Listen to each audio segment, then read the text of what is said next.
Hello everyone, here from a new country on this channel, Malta in the Mediterranean.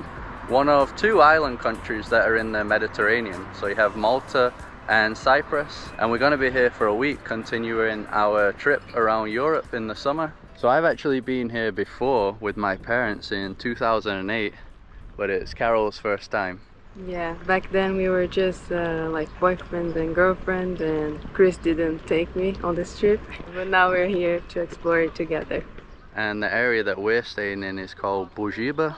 Hopefully I'm pronouncing that correctly. In St. Paul's Bay. So this here is all St. Paul's Bay. The weather's actually really nice compared to the previous trips. Yeah, it's still hot, but it's bearable because in Montenegro and also Croatia it was like really hot to the point that we were like avoiding going out during the peak heat, but sometimes it's just impossible because you want to go to the beaches and stuff.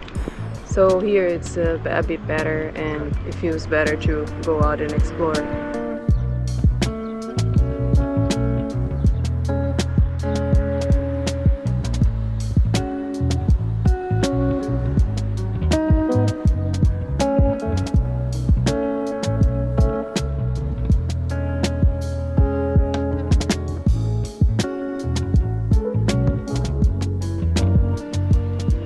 So in the part that we're staying, I think the majority of the swimming areas are like this, like a rock. I think on the other coast you'll get the sandy beaches in Malta. They even seem to have some sort of like man-made little pools here. There's quite a few of them going down there, little pools. So right on the coast you have this pretty big tower, old tower from 1610. Didn't visit this place last time that I was here. And the reason that this is called St. Paul's Bay is because St. Paul is supposed to have been shipwrecked on that island over there. There's actually a statue of him. So he was going from Jerusalem to Rome and got shipwrecked here and ended up spending 3 months here. And they say that was kind of like the beginning of when Christianity spread on this island, Malta, because of him. And a cool thing is that was built during the rule of the Knights Hospitaller, and if you watched our video in Rhodes, that was the island of the Knights. So basically when they were defeated over there by the Ottomans, they ended up coming here to Malta, and this ended up being their base for around 200 years. So you're going to be seeing a lot of things from the Knights in the following videos. So like I said, I never walked down this part last time, so I didn't know any of this was here. Seems like some other cool swimming areas. Wow, beautiful. Can't wait to go for a swim. Once again, it's like the rocky places. You do have like the stairs though, so it's fine.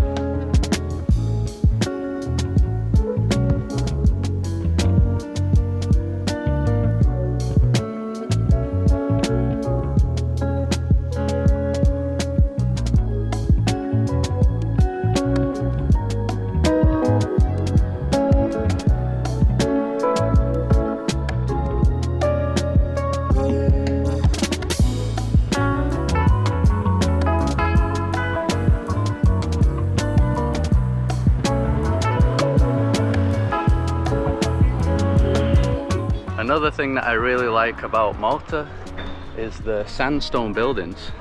So it reminds me a lot of like places in the Middle East and North Africa. We are close to North Africa, but a lot of places around there kind of look like this, the sandstone style. Very different to other islands that we've been to in the Mediterranean, like Greece, Turkey and Spain. And the language here, Maltese, is supposed to be a mixture of like Italian and Arabic, making it the only country in Europe that has a kind of Arabic language. And that's because the Arabs invaded here in the 800s. I think they were here for like almost 200 years. But here the official language is also English, so absolutely everyone here speaks English. It was a protectorate and a colony of the Brits also, so the majority of people that come here are actually British. I think that's why it's so quiet right now. It's mainly like a British destination and we're not in the school holidays yet. Like places like Rome, Croatia, Montenegro were all packed, but it seems to be more North Americans, not Brits. So yeah, it is really quiet. It's not like the peak season yet.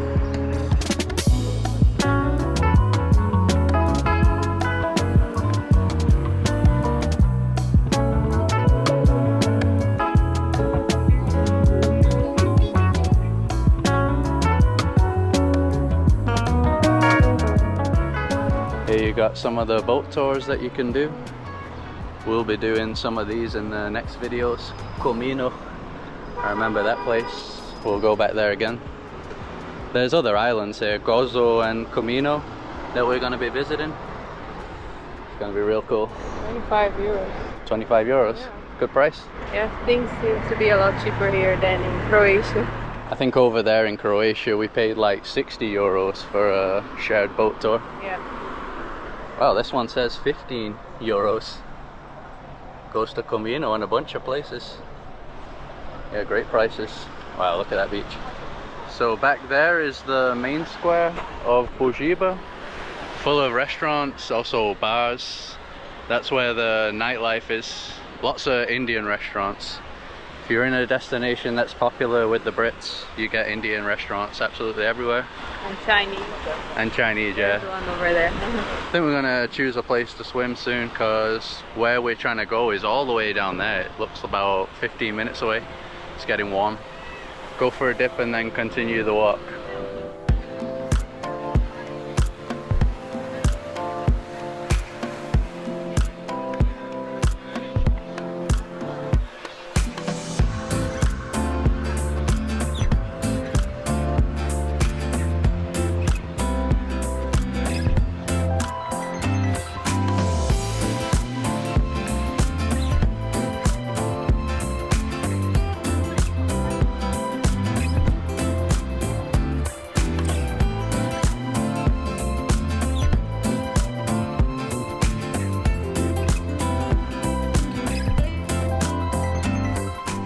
Come to some of the cliffs now. I remember coming here the last time that I was here. It's also a good place for the sunset. I think the sun goes down there. Bit ugly that way, because I think they're making a beach club, a new beach club. So last time I was here, people were diving from these cliffs. Don't see anyone doing it right now though. Once again, another cool swimming spot. Pretty strong, the current today. There's a lot of waves, so I think the next place that we're going to go down the coast, I think it's more protected. We'll see. Got some beach clubs here right behind the aquarium with the swimming pools right on the coast still. Yeah, fish seems to be around 30 euros, the cheapest. Beach clubs are usually not the place to go for budget food and drinks.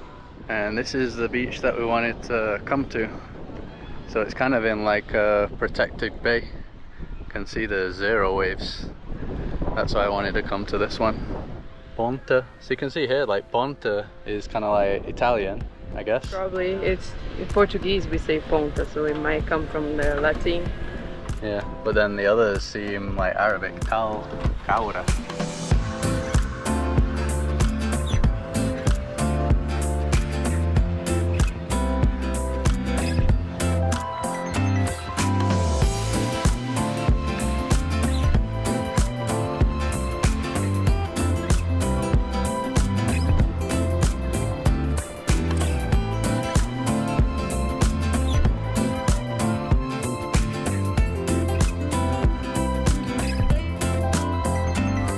Carol's private pool.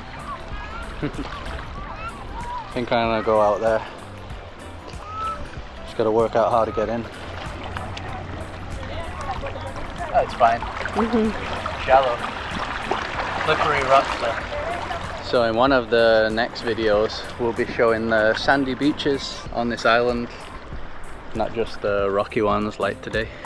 Yeah, I'm definitely liking Carol's chill spot. Luckily there's room for two in Carol's pool.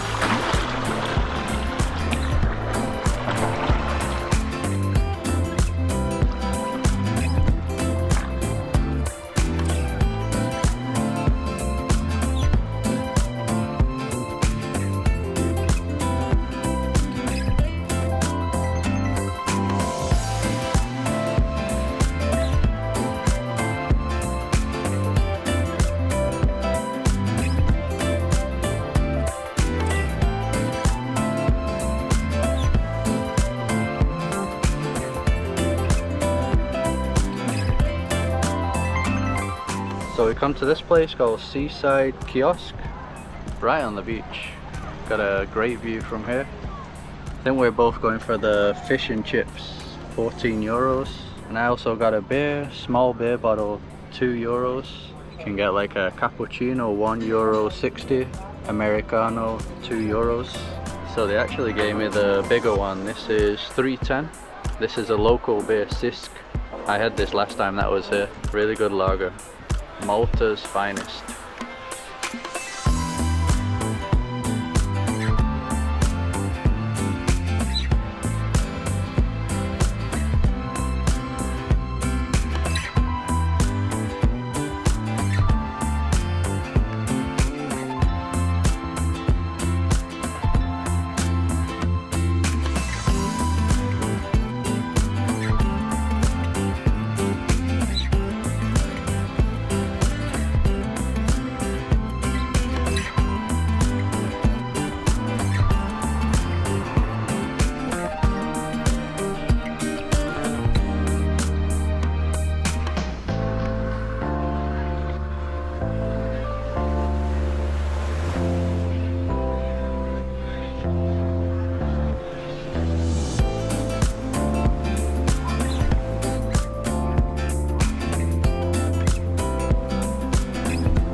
So here we got the London phone box. I did read that they have those around here. And the post boxes too. So we've now come to Rabat. We got on the local bus and that was €2.50. And Rabat is the same name of the capital of Morocco. So it must be Arabic. And we come here because we're heading to the old capital called Medina, which is also a name that you always hear in the Middle East and North Africa. Usually the old parts of the towns are called the Medina. Pretty amazing looking entrance. The moat on the outside. So I think there's no cars allowed in here. We can get around by this horse and cart.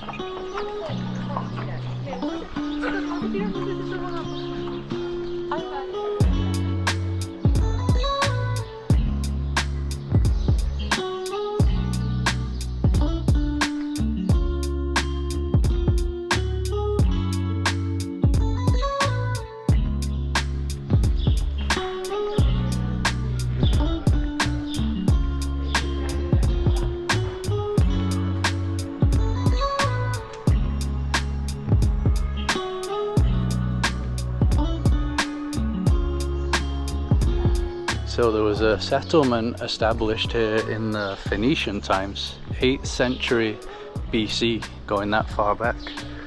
And then the Medina here was the capital during the Roman times, Byzantine, the Arabs that I mentioned before. That's when it got the name Medina.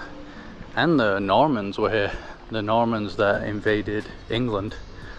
They also conquered here. They're the ones that defeated the Arabs around the same time that they defeated England too. I had no idea that the Normans were all the way over here. So at that time the Arabs were also in Sicily, in Italy, so the Normans defeated them there too. Wow, look at that. I saw a picture of this place. That's the main cathedral.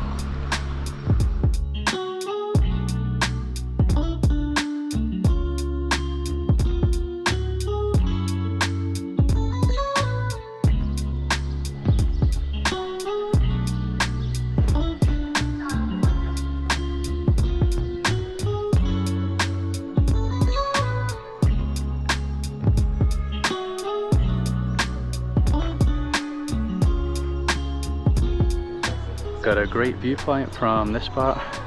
It's pretty much all like farmland, countryside. Those are all vineyards. I think we actually have a bottle of wine at home. Yeah, I tried it last night. It's really good. That was included in the Airbnb. Yeah, they gave it like a gift Sometimes they do this here in Europe. I think in Croatia, in one place they also gave us wine, which is pretty good. But it's also cheap, so it's not like a big present, but it's good. So it is pretty tiny. I think from one side to the other it just took about 4 or 5 minutes to walk. But what I really liked about this Medina is because the walls are so big, like very tall. Normally on the other Medinas it's not like that. So it's just different from all the others that we visited. So I read that only around 300 people live in here. It's a nice little cafe. So it was only once the Knights took over in the 1500s that they changed the capital from Medina to Valletta, where we're gonna go tomorrow. That's where we'll start tomorrow's video, Valletta. This looks cool, kind of thing that we saw in Rhodes too. Like a passageway between the buildings. But again, extra tall. Yeah, extra tall. Wow, that is still only 2 floors, isn't it? Yeah, look at that. That's crazy. Like we said at the beginning of the video though, we're really loving how laid back everything is. Yes, even here it's a very popular place to come, but it's very calm and quiet, and it's not as busy as Croatia and Montenegro really. And Rome. Yeah. Rome was mental. There was way too many people in Rome. We'll see how it is in Valletta tomorrow though, since that is the capital. Pretty sure that will be busier.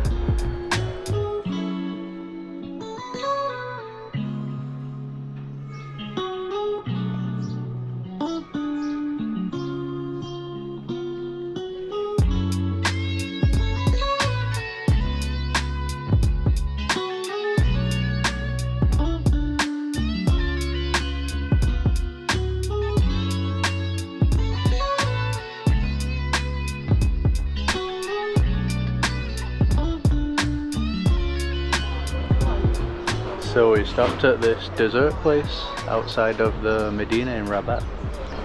Cal got a crepe. What kind of crepe is that? Nutella. Nutella, always. I was hungry because the lunch wasn't good and I couldn't finish. It was like probably one of the worst fish and chips I've ever had. Yeah, the fish was weird, wasn't it? Yeah. I also got a coffee. Did you say that was €7? Mm-hmm. With the water. Okay, yeah, we got a bottle of water too. So we're gonna walk through Rabat now, which we weren't planning on doing, but it looks really nice. No idea what's here at all. Kind of looks like the Medina still. Very similar, the buildings. A nice collection of the colourful balconies, enclosed balconies. Yeah, definitely walk around here if you're visiting Medina. So we've only been walking like 1 or 2 minutes. So many things to see outside. I don't know if there was an event going on. Got these kind of banners here. Yeah, it looks like something must have been going on here. Or maybe it's always like this, I don't know. Yeah, it really is exactly like the Medina. You got the little alleyways here too. San Giuseppe.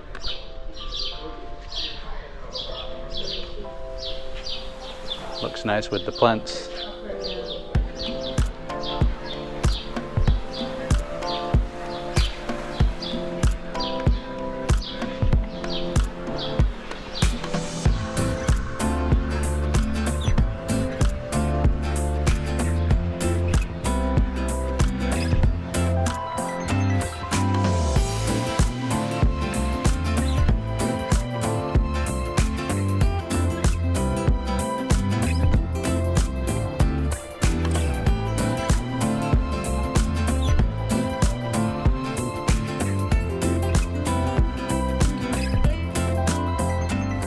So we did some searching online and it's gonna be a festival in like a week's time for St. Paul. So that's why they have all these things around here. This wouldn't normally be here. So that's one of like the famous festivals on the island. This would normally be an open square too. And inside here is St. Paul's Grotto. So I mentioned that he was here for 3 months and he was right here. I think you can actually enter it. So I'm gonna try and check it out now. Yeah, so I'm not sure if the grotto is this way.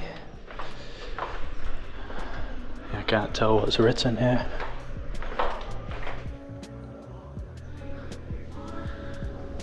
Yeah, so that was the cave where he lived for 3 months. So in this video we showed where he got shipwrecked and ended up showing where he stayed the entire time.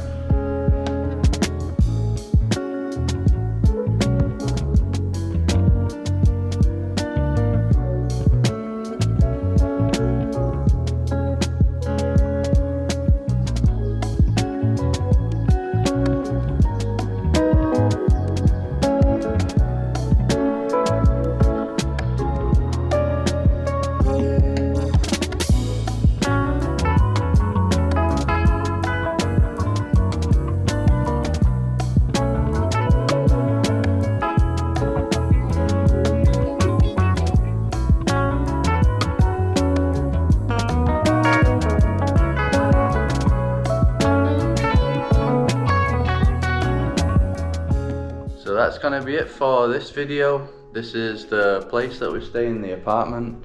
So it's 90 euros a day and we're just 1 block from the seafront. So very close. Does come with everything we need really. Got a washing machine, a nice outside area, and it's an AC room.